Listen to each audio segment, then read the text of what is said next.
आजा राजा आजा राजा तू आजा राजा।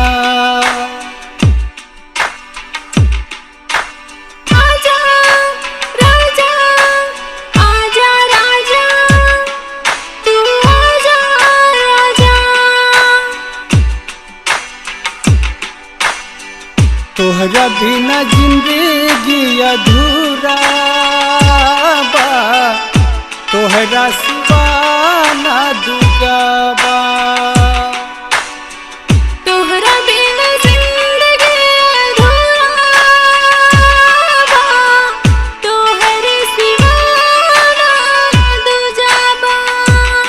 तोहरा साथे जियब, तोहरा साथे मरब, तोहरे खातिर ये जान पूछहु हम करब।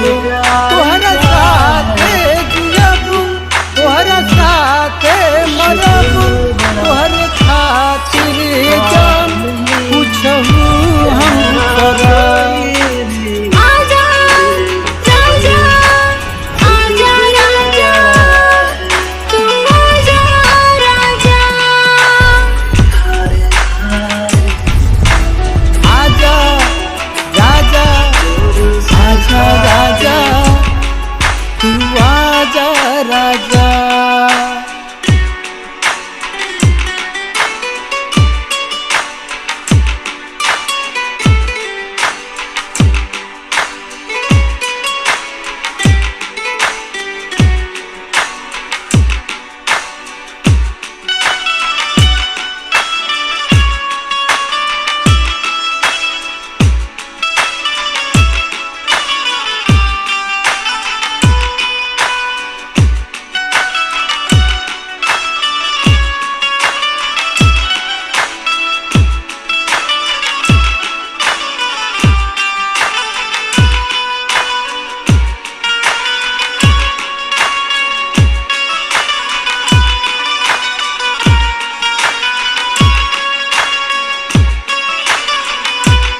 कसम खैले बानी हम रही साथ जन्मो जन्म, लाखों साहब सितम नहीं देव तोहके गम।